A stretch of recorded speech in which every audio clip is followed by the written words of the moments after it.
A jarring amount of tourists are crowding in. After months stuck indoors, seems a lot of us are exploring the great outdoors. If you have ever visited a nation's top national parks in summer, then these scenes should look familiar. From Yellowstone to Yosemite to Arches, the story repeats across the nation's iconic parks. From endless wait to enter, fighting over precious parking spots. Spot in the great outdoors. We had no luck until literally, I think, like 2 days ago. And encountering idiots who seem to defy any iota of common sense, things can start to get a little bit frustrating. But there is one national park that has somehow slipped under the radar of the social media obsessed shutterbugs. 5 hours from Vegas, 4 hours from Salt Lake City, Great Basin National Park is far away from the city life as you can get, and attracts only a fraction of the crowd that some of the popular parks receive. From boasting Nevada's second highest mountains, numerous alpine lakes, ancient bristlecone pines, some of the darkest skies in the country, as well as some of the oldest caves on the planet. Welcome to Great Basin National Park.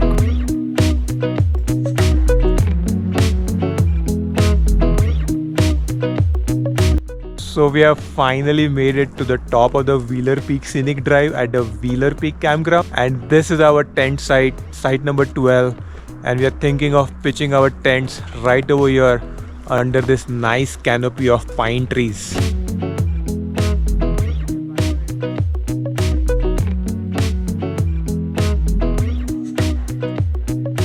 I have made fire!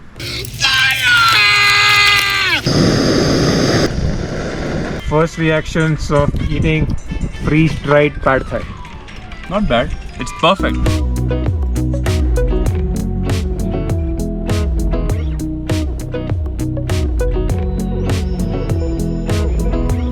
So what's for the breakfast, Bhargav? The chef today is Bhargav Chef, and we'll present you with croissant. Croissant, Banana. bananas from South America, South America. Ecuador. Ecuador. Milk is from India. And garam chai. Best of the best oats. We are having blueberry and granola. oats. Heaven, heaven.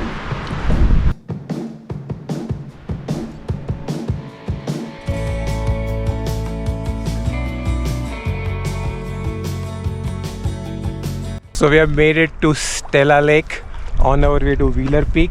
Very small detour, but amazing views.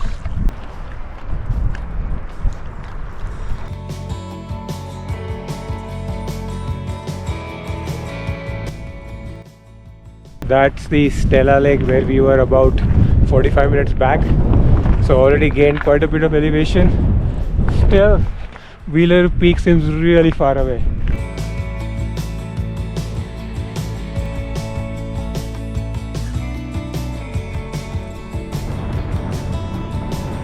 It's windy, it's extremely bright and sunny, it's cold, there is less oxygen in the air.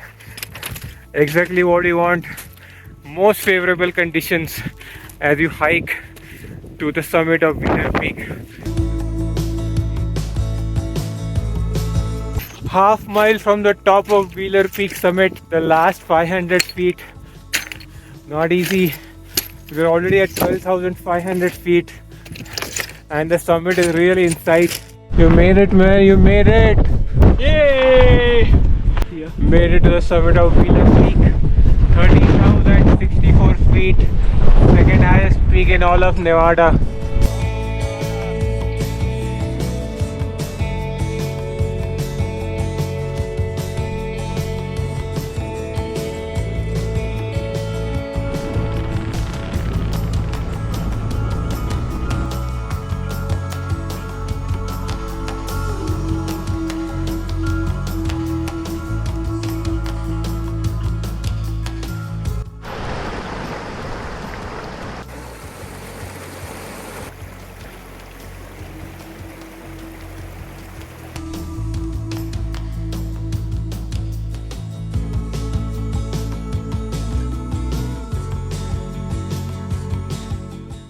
There is a certain joy about starting a campfire in the middle of the woods, having dinner by the campfire and having conversations that you would not normally have. What do you think, Bhargav?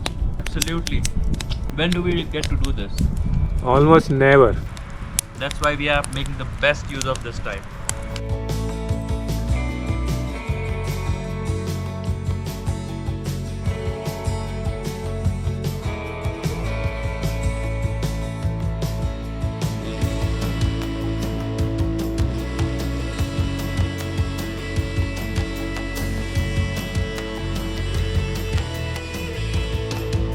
We are on our way to hunt for some bristlecone pine trees, which are only found in Nevada, Utah, and a small part of California.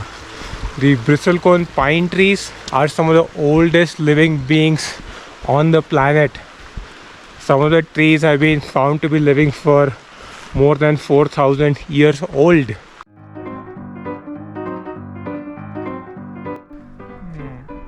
The trail is closed. I'm so sad. It's okay, buddy. Next time. It's always next time. Show me something else, Bhargav. This is it. Show me something else. Cerrado. Take me to another trail, Bhargav. No more crying. Let's go to the lake. Which lake? The one which is like 0.1 miles. Take me up to Wheeler Peak. We already been there, buddy.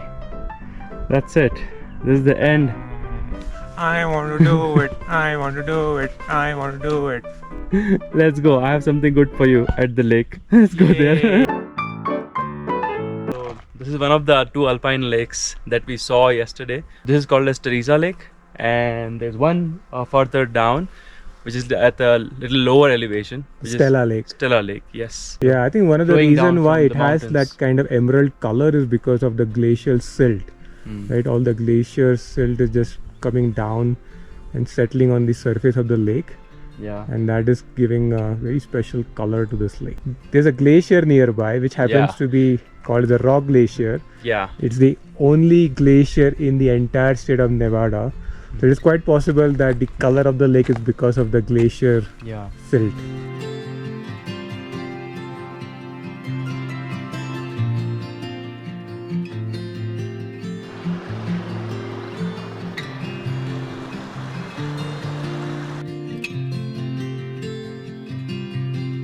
I've said I don't want anyone getting lost. Now, I've been giving hundreds and hundreds of cave tours, and I know my way through the cave, and I know how to manage our time as we move through as well. So I'll ask you folks to give me the courtesy of sticking together as a group. That makes it really easy for me to make sure you folks are all safe, and if there's an emergency, this radio right here can help you out. So today I'm going to tell history in a fun way. I'm going to tell it through stories. And well, we're going to tell quite a few stories on this cave tour today, and the first one is going to be about this cave's name. Now, this cave is called Lehman Caves, and if I were to throw out the question, where does that name come from, a lot of you are probably thinking it's someone's last name. Maybe the person who discovered it, maybe someone who came here a long time ago. Well, Absalom Lehman is the full namesake of this cave, and he's not the person who discovered it, but rather who rediscovered it.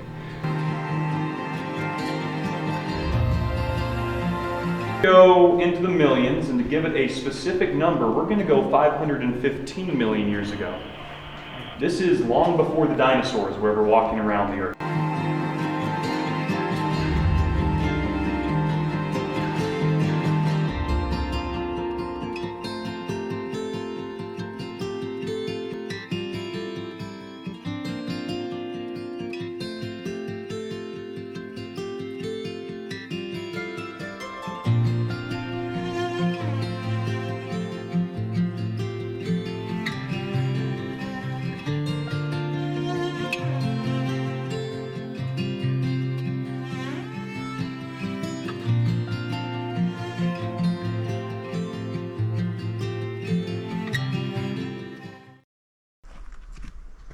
Look at this majestic beauty, and this.